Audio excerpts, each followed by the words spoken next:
প্রয়োজনে আমাদের নিজেদের স্বার্থে, শিক্ষকদের স্বার্থে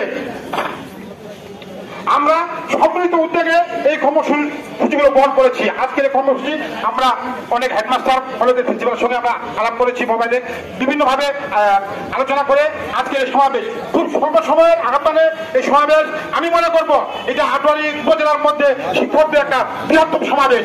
এই জন্য আমরা দেখেছি স্বাধীনতার 54 বছরেও আমাদের শিক্ষক সমাজের শিক্ষকদের যে বৈষম্য এটা দূরীকরণ হয়নি।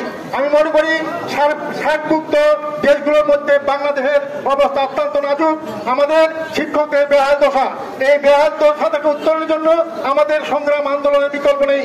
আপনারা জানেন গত 12 তারিখে যে আজিজ সাহেবের নেতৃত্বে, আমি তাদেরকে ধন্যবাদ জানাই। আজিজ সাহেব আমাদের জন্য সংগ্রাম করছেন।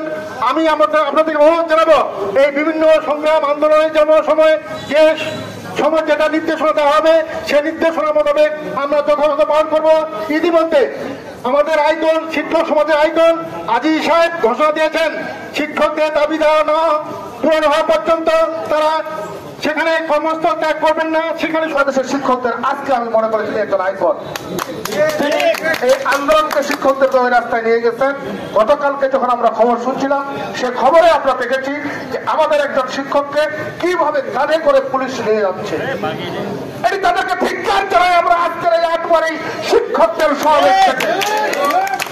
আমি ওই প্রশাসনের কর্মকর্তাকে বলতে চাই যে আপনি কি কোনো শিক্ষকের কাছ থেকে লেখাপড়া শিখে আসেননি, এসেছেন, তাহলে আজকে ওই শিক্ষকদের উপর লাঠি কেন?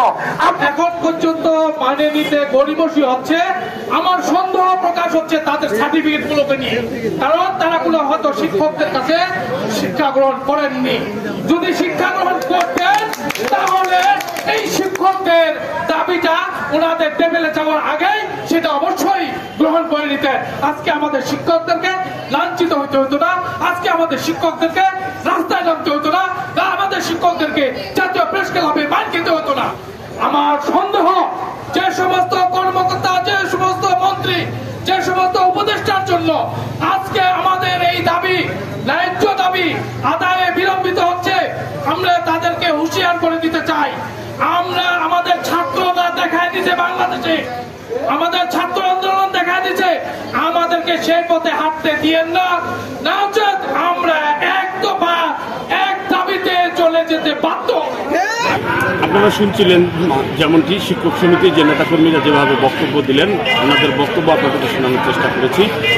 আপনারা ইতিমধ্যে বুঝতে পেরেছেন শিক্ষক সমিতির যে দাবিটা ছিল, কেন্দ্রীয় ঘোষিত অনুসারে যে দাবিগুলো যদি না মানা হয় তাহলে কিন্তু এক দফা দাবিতে কিন্তু তাদের যাওয়ার একটি সম্ভাবনা রয়েছে বলে বক্তারা কিন্তু বক্তব্য বলছেন।